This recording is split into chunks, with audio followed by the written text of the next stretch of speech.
Let's now start off with Calum MacKenzie, and he's going to begin by talking about what is AI and the ethical considerations surrounding the AI deployment. Calum? Thank you. So what is AI? In simple terms, we're talking about the intelligence of software rather than humans. And that's relevant because in the 20th century, we saw a lot of software coming to market to help organizations achieve what they were trying to do. And it was deterministic, which means it executes based on fixed inputs, fixed rules. Now, at the turn of the 21st century, we saw a focus on mathematical methods for specific solutions to specific problems, and this was referred to as narrow AI.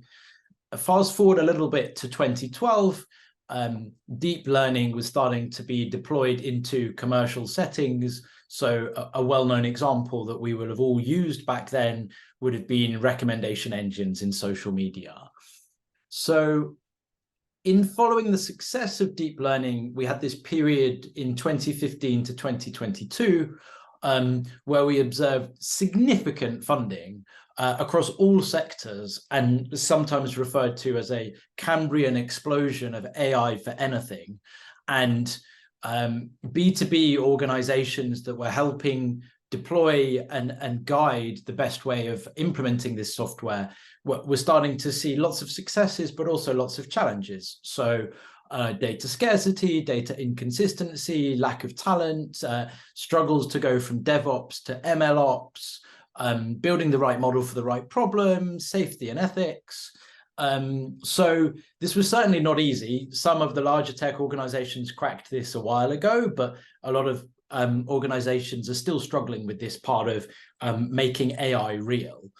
And there was some incredible successes in, for example, healthcare. So around the time of the pandemic, my previous company used Bayesian hierarchical modeling to help the NHS predict daily COVID admissions at a very local hospital level, which enabled a daily dashboard to understand where to send PPE or ventilators. So like a nice, just real world example of how this is impacting our daily lives.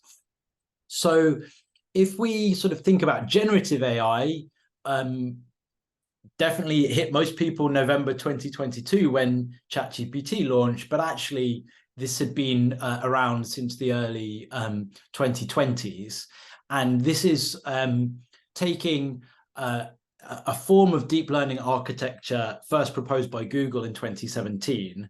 And it's looking at patterns and structure of the data based on the input training data and then generating new data from that. So I guess in summary, you can think of AI in a commercial context as having a super efficient, tireless team member who can analyze mountains of data, predict outcomes, and automate tasks.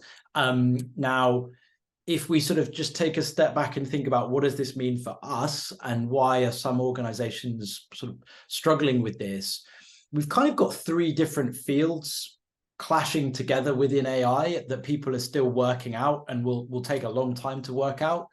And this is symbolic AI, which is systems based on rules and logic and knowledge representation. Connectionist AI, which is neural networks identifying patterns, and generative AI systems. So even though a lot of the hype and focus right now is around generative AI, it's really bringing the best of these three worlds together in software that is going to be the challenge of the coming decade when it comes to the ethical and responsible implementation of these three worlds and how they can be brought together to sort of bring value. So another way of thinking about that is all businesses have proprietary data, at least they would like to think so, and probably they're sitting on it even if they don't necessarily realize it or can kind of extract it in meaningful ways. And then within that now there is this interesting choice that businesses face around how to use that data in building custom traditional machine learning models, or building pre-trained, or bringing together the best of pre-trained models to add data to that. So some believe that this is about using traditional models, to diffuse knowledge and understanding to these more powerful frontier models. And this is what we mean by bringing these kind of software components together.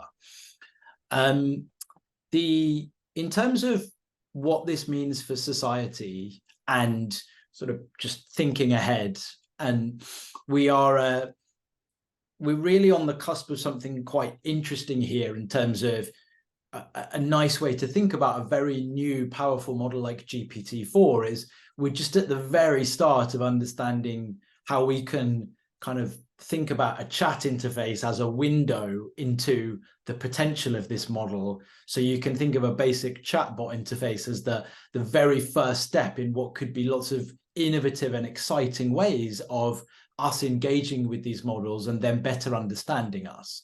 So imagine a world in the future where if you're just telling your device through audio and every day it's learning about that, then it can adapt. So whereas a Google Docs can do a simple business proposal, it can't send an email for you or share a selfie or analyze data or buy film tickets. So these are what people are beginning to talk about as agents, which can be thought of as outsourcing a lot of the more mundane, repetitive work that we do to hopefully free up humans for the more value-adding, creative, imaginative tasks. So I'm now just going to spend a few minutes switching to the ethical side of things. So hopefully that was made sense in terms of the what is AI. And I think that I'm going to give you the boring answer first, and then I'm going to give you some kind of more practical examples of what I'm experiencing in my job in here at Chapter.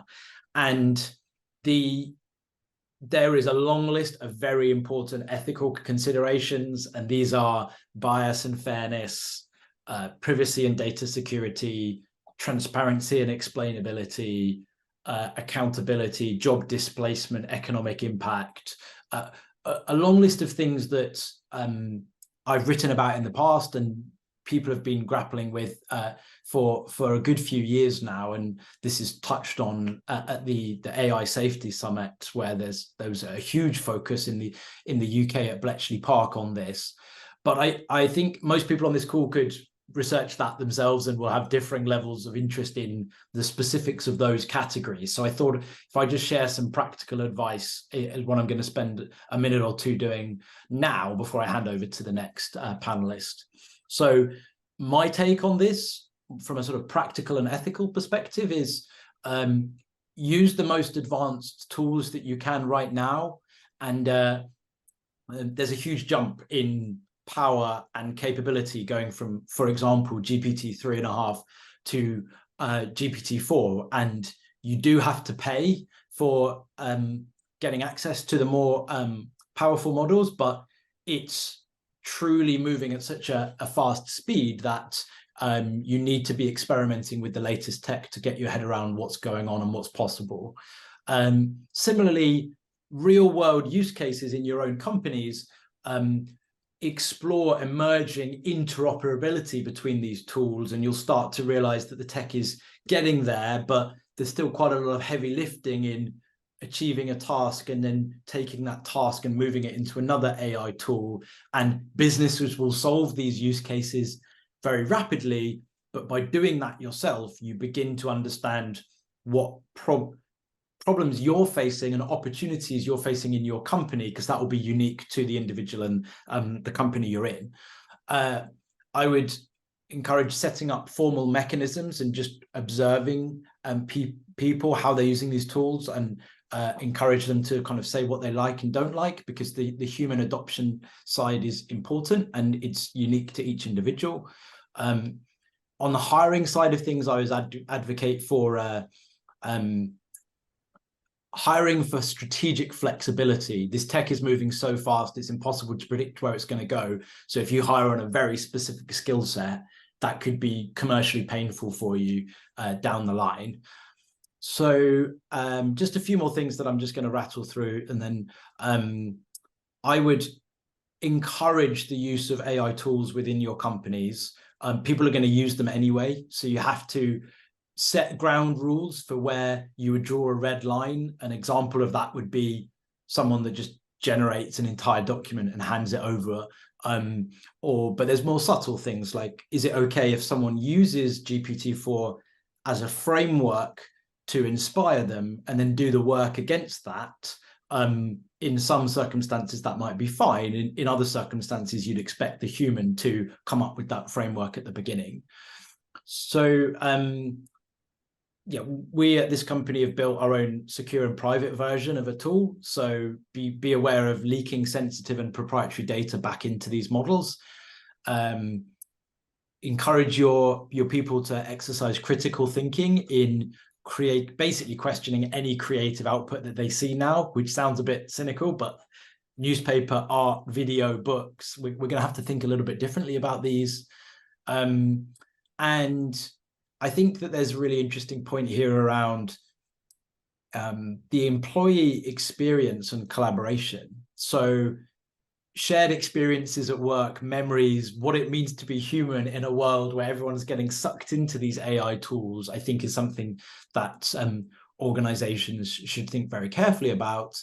And final point from me is start thinking about domain expertise and how you might use these tools to slowly gather a bit more information about the organization that could be fed into a model in the future.